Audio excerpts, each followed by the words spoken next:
สบายดีเนาะพี่น้องเนาะวันนี้มาพบกับสองบ้านหน้าแนลคือเขาพี่น้องเนาะคลิปนี้สิพาพี่น้องมาเบิ่งวัดภูจำศักดิ์เนาะงานบุญประจำปี2026พี่น้องเปิดงาน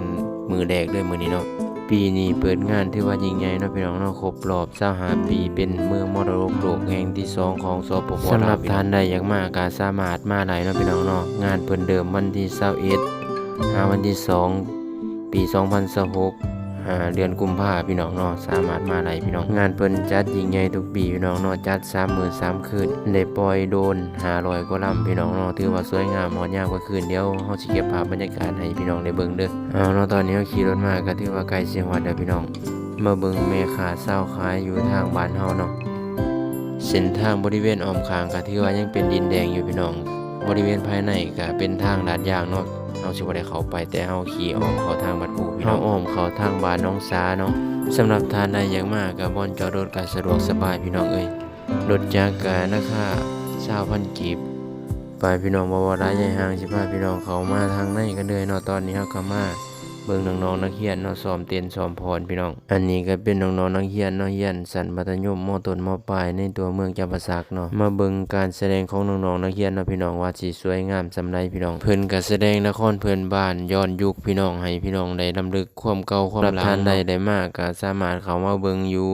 ตรงปราสาทหินบัดภูเด้อพี่น้องเพิ่นเดิมแสดงก็แม่น6 โมงแดงเนาะเป็นต้นไปพี่น้องจนฮอดตี 1 ตี 2เลยสำหรับท่านใดที่อยากมาแบบซื้อของกินของอยากของกินที่ว่าหลายแห่งที่สุดเลยพี่น้องงานนี้ที่ว่าเป็นงานใหญ่ที่สุดของแข้งจำปาสักก็ว่าได้พี่น้อง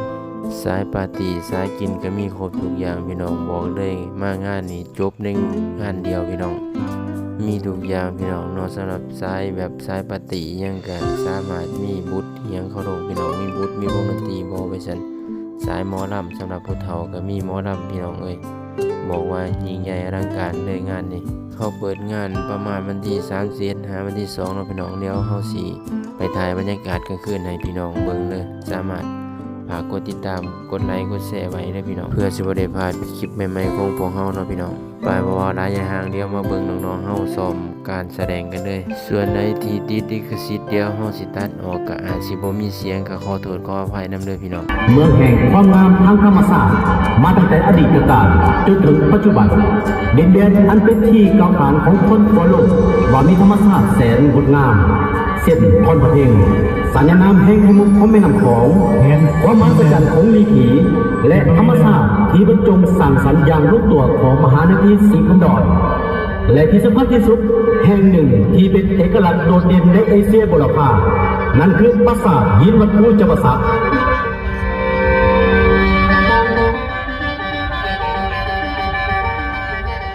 บรรณาทานอันดับต่อไปนี้ขอเชิญทานพบกับการแสดงละครพื้นบ้านเรื่องคู่ขนานตำนานหักนิรันดร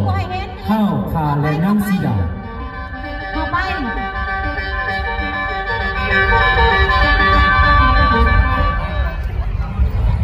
คอยออกมานั่งมาบริเวณต้นแต่สุดเขตเมืองโขงแขวงจำปาสักสาธารณรัฐประชาธิปไตยประชาชนลาวเป็นดินแดนที่อุดมสมบูรณ์ด้วยธรรมชาติมีหมู่เกาะดอนน้อยใหญ่เกาะกายยังยายไปทั่วท้องสายน้ำของอันกว้างใหญ่ที่เปรียบเสมือนทะเลแห่งจินตนาการจนถึงขนาดน้ำหวานเขตมหานครศรีพันดรอยู่บนดินแดนที่มหัศจรรย์แห่งนี้ยังมีหลายเรื่องราวที่เป็นปริศนาเสื่องซ่อนไว้ให้ผู้คนได้ศึกษาค้นคว้าเส้นนิทานพื้นบ้านเรื่องคู่ขนานตำนานหักส่วนนิรันดรของเถ่าขาและนางสีดาเป็นนิทานพื้นบ้านของชาวโขงได้สืบสาวกล่าวขานไว้ว่า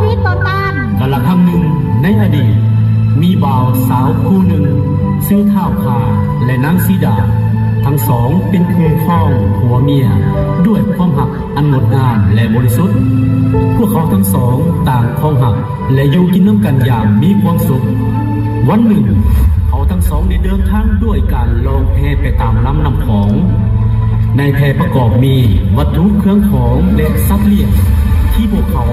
เอาที่ตามไปนำแต่ในที่สุดสิ่งที่เริ่มคาดคิดก็บังเอิญเกิดขึ้นของเขากำลังจะไหลลงแก้วที่สูงสันและนา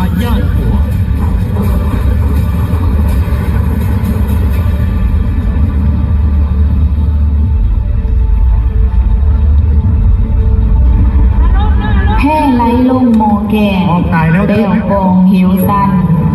ไกลสัญญาณว่นเตือนว่าจอดแพร่ซัก นอนเลยแสดงเลยแพ้เลย ว่นเว้าให้เศร้าพายหวาดกอนนกยุ่งขัดกาวห้องเปลวกองกองกลางลิ้นนำฝาดฝุ่งกระเด็นทรงโตนตกเท่ทางวนเวียนวัดทางแพร่ลงคอย แพร่จุ่มจมกระจายกิ่งลงเหวหมากมุนชีวิตสูญสาสิ้นจมน้ำในคลอง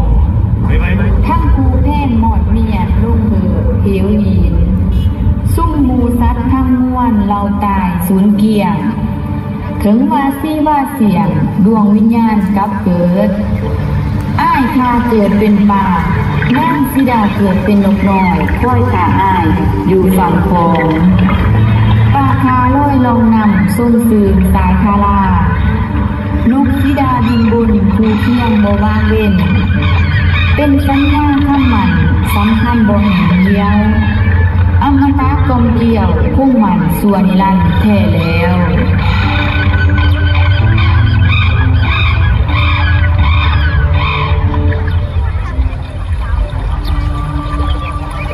เล่นไป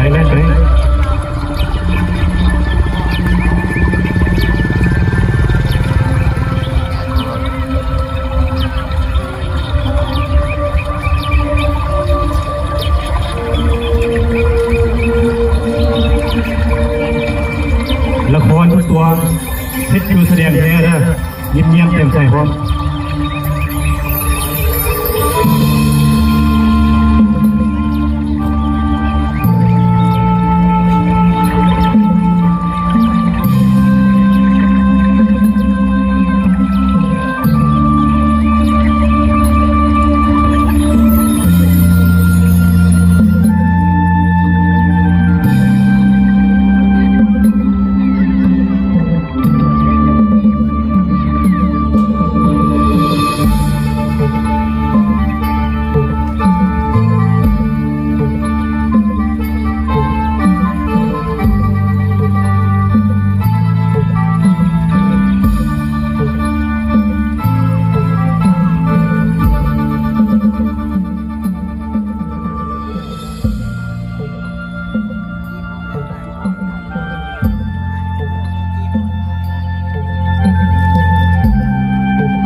คู่ขนานกำนันหักส่วนนิรันดร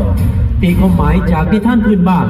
สะท้อนให้เห็นความงดงามของน้ำใจที่บริสุทธิ์และมั่นคงของผู้บ่าวสาวจะอยู่ในศาสตร์ใดพบใดก็ยังมั่นคงยืนยงส่วนนิรันดรอันดับต่อไปขอเสริมทานพบกับเรื่องราวที่เป็นมหัศจรรย์ให้ใกล้หัวข้อให้ปริศนาความเป็นมาการก่อสร้างปราสาทหินวัดผู้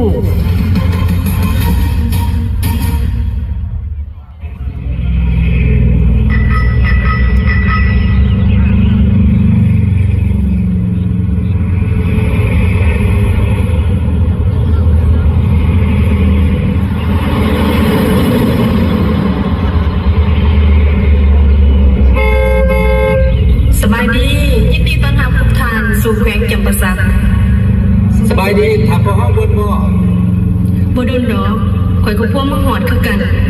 ทุกท่านมาจุดนี้ทุกท่านสามารถเล่นเห็นสถานที่สำคัญจากตำนานที่เราค้านกันมาแล้วแล้วสิไปใส่ต่อไป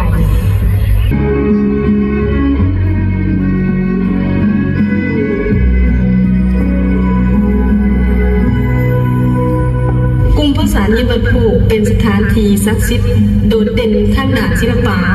สถาปัตยกรรมและสมบูรณ์ไปด้วยองค์ประกอบต่างๆทางธรรมศาสตร์อันมีภูเขาเปรียบเสมือนสวรรค์ธงเพียงเปรียบเสมือนลูกมนุษย์และแม่